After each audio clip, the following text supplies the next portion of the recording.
താത്വികമായ ഒരു അവലോകനമാണ് ഞാൻ ഉദ്ദേശിക്കുന്നത്. എന്റെ അമ്മയെ നാട്ടിച്ചു. നമസ്കാരം, ബ്ലെങ്കിലേക്ക് സ്വാഗതം. ഇനി ഒരു പെട്ടിയും ഒരു പട്ടിക്കും വേണ്ടാത്ത അവസ്ഥയിലായി CPM. ഇത്രയും വലിയ ഗതികെട്ടവൻ ഈ ലോകത്ത് വേറെ ആരെങ്കിലും ഉണ്ടാവും എന്റെ കർത്താവ്. ഇനിയിപ്പോ പെട്ടിക്കകത്ത് സ്വർണമാണെങ്കിലും വൈഡൂര്യമാണെങ്കിലും തങ്ങളുടെ പട്ടി പോലും വരില്ല എന്ന നിലപാടിലായിരിക്കുകയാണ് CPM നേതാക്കളും. കാരണം എന്താ? പാലക്കാട് ചീറ്റിയ നീലപ്പെട്ടി ട്രോളാൻ വേണ്ടി മാത്രം മാങ്കൂട്ടം നിയമസഭയിലും എത്തിച്ച് CPMന്റെ താടിക്ക് ഇങ്ങനെ ടക്ക് ടക്ക് ഇങ്ങനെ തട്ടി രസിച്ചിരുന്നു. അതിൻ്റെ ക്ഷീണം ഇപ്പോഴും മാറിയിട്ടില്ല. ആ ക്ഷീണം മാറ്റാൻ വേണ്ടി അടുത്ത പെട്ടിക്കഥയുമായി ഇറങ്ങാൻ ശ്രമിച്ചതാ, ചീറ്റിപ്പോയി. എന്തുട്ടാണ് കാര്യം? സംഗതി ലൈവാണ് ബൈ. ആ പുതിയ ഒരു പെട്ടിക്കഥ വെറും ജട്ടിക്കഥയായ കഥ ദാ ഇങ്ങനെ. ഒരു തണുത്ത രാത്രി, ചന്നം പിന്നം പെയ്യുന്ന മഴ, കുറ്റിരുട്ട്, ഹൈവേയിൽ ചീറിപ്പായുന്ന വാഹനങ്ങൾ മാത്രം. മഴവെള്ളം വീണ് ചിതറിയ ടാർ റോട്ടിൽ എതിരെ വരുന്ന വാഹനത്തിൻ്റെ വെളിച്ചം തട്ടി ചിന്നിച്ചു തീർന്നു. ഇടയ്ക്കിടയ്ക്ക് പൊളിയാറില്ലെന്ന ഭീകര വെളിച്ചം വല്ലാത്ത ദുരൂഹത നിറയ്ക്കുന്നു. ബ്രോം സ്റ്റോക്കറുടെ ട്രാക്കുള രാത്രിയെ അനുസ്മരിപ്പിക്കും വിധം രാത്രി അതിഭീകരമായിരുന്നു. ഈ സംഭ്രമാജനകമായ രാത്രിയിലാണ് ഒരു പെട്ടി നിറയെ ജട്ടികളും അതിൻ്റെ അൻസാരികളുമായി രാഹുൽ മാങ്കൂട്ടവും ഷാഫി പറമ്പലും ഒരു കട്ടനടിക്കാൻ കാറുമായി ആ രാത്രി പുറത്തിറങ്ങിയത്. പെട്ടെന്നാണ് വണ്ടിക്ക് മുന്നിൽ ആ അജ്ഞാതർ നിരന്നത്. കാറ്റ്, മഴ, ഇടയ്ക്കിടയ്ക്ക് ഇടിമിന്നലിൻ്റെ ഭീകരമായ വെളിച്ചം. ആരുടെയോ തിട്ടൂരമനുസരിച്ച് ഒരു പട തന്നെ കളത്തിലിറങ്ങിയിരിക്കുന്നു എന്ന് കോൺഗ്രസിലെ ആ യുവാക്കൾ കരുതി. വാഹന പരിശോധനയ്ക്ക് നിർത്തിയ വണ്ടിക്കകത്തേക്ക് ഉദ്യോഗസ്ഥർ ലൈറ്റ് തെളിച്ചു നോക്കിയപ്പോൾ അതാ രണ്ടെണ്ണം തേടിയ വള്ളി കാലിൽ ചുറ്റി എന്ന് കിങ്കരന്മാർ. കമോണ്ട്ര പുറത്തിറങ്ങി. ഓപ്പൺ ഡ്രാ ഡ്രിക്കി, ഡിക്കി തുറന്നു. പെട്ടി തൂക്കി പുറത്തിട്, ഇട്ടു. ശരി, പൊയ്ക്കോളൂ എന്ന് ഉദ്യോഗസ്ഥർ. എങ്ങട്ട് എന്ന് ഷാഫിയും മാങ്കൂട്ടത്തിലും. പെട്ടി പരിശോധിക്ക് അവർ. വേണ്ട വേണ്ട വേണ്ട, സംശയമൊന്നുമില്ല, നിങ്ങൾ പൊയ്ക്കോളുക എന്ന് ഉദ്യോഗസ്ഥർ വീണ്ടും. നിങ്ങൾ പെട്ടി പരിശോധിക്കൂ എന്ന് വീണ്ടും ഇരുവർ. വേണ്ടെന്ന് കിങ്കരന്മാർ. അത് പറ്റില്ല, പരിശോധിക്കണമെന്ന് രാഹുലും ഷാഫിയും. കടുവയെ കിടുവ പിടിച്ചേ എന്ന അവസ്ഥയിൽ ഉദ്യോഗസ്ഥർ. ഇത് തുറന്നില്ലെങ്കിൽ പാലക്കാട്ടെ പെട്ടിക്കഥ പോലെ പിന്നെയും പൊട്ടിച്ചീറ്റി നാറുന്ന അവസ്ഥ ആവണ്ട, ഇപ്പോൾ തന്നെ ചെയ്യട്ടെ എന്ന് രാഹുൽ. അല്ലെങ്കിൽ പിന്നെ നാളെ അവർ അതിന് കഥകളിറക്കുമെന്ന് ഷാഫിയും പറഞ്ഞതോടെ സംഗതി പുലിവാൽ പിടിച്ച അവസ്ഥയിലായി ഉദ്യോഗസ്ഥർ. അന്തംഗമ്മികളുടെ നാടകം ചീറ്റിയേ. സത്യത്തിൽ ഈ ഇരട്ട സംവിധായകർ വെച്ച കെണിയിൽ പെട്ടുപോയതാണ് റഹീമും സംഘവും എന്നതാണ് പാണന്മാർ നാട്ടിൽ പാടി നടക്കുന്നത്.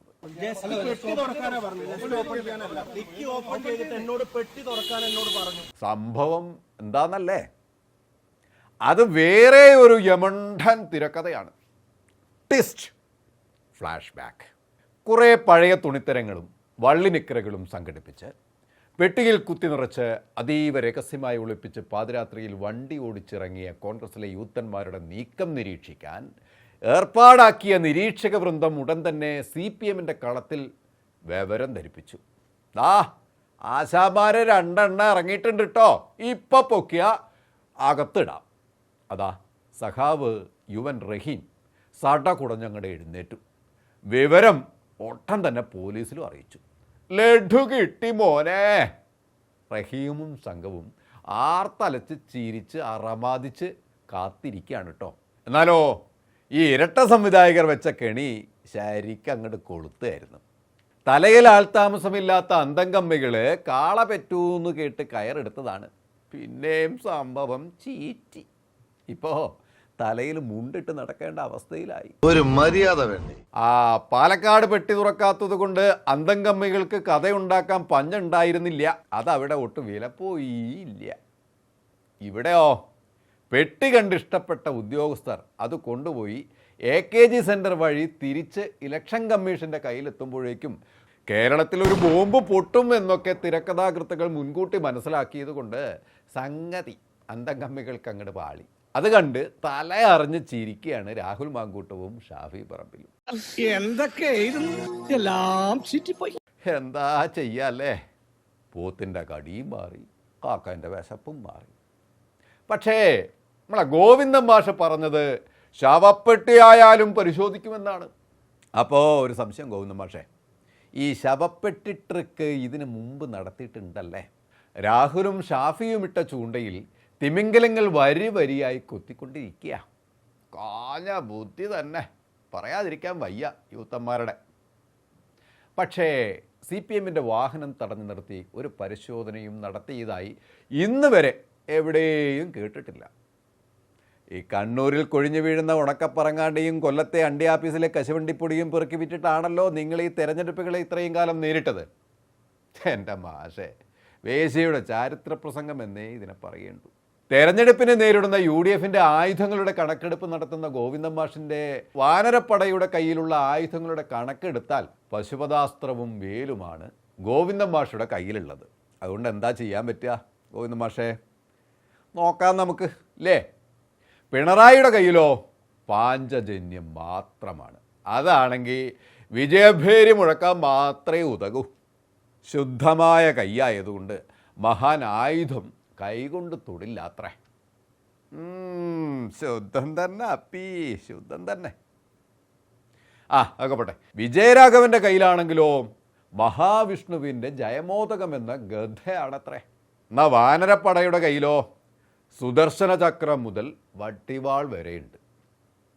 LDF നേതാക്കന്മാരുടെ പരിശോധനയിൽ UDFൻ്റെ കയ്യിൽ നിന്ന് കണ്ടെടുത്ത ആയുധങ്ങളോ ഉണക്കപ്പെട്ടി, കരണ്ടടിപ്പിക്കാനുള്ള കമ്പി, പിടിയിളക അരച്ചുരിക, തുരുമ്പെടുത്ത മണ്ണുമാന്തി എന്നിവ മാത്രം.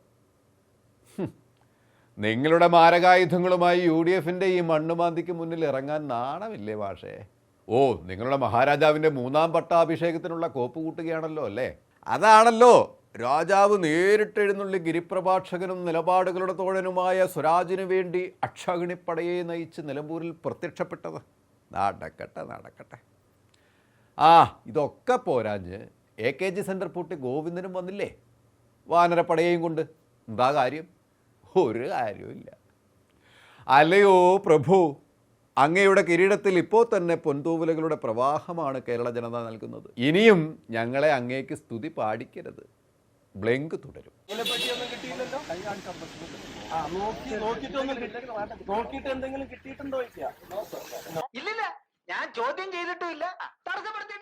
കൂടുതൽ വാർത്തകൾക്കും വിശേഷങ്ങൾക്കും ഞങ്ങളുടെ channel like, share and subscribe ചെയ്യുക. കൂടാതെ സബ്സ്ക്രൈബ് ബട്ടണിലെ ബെൽ ഐക്കൺ എനേബിൾ ചെയ്യാനും മറക്കരുത്.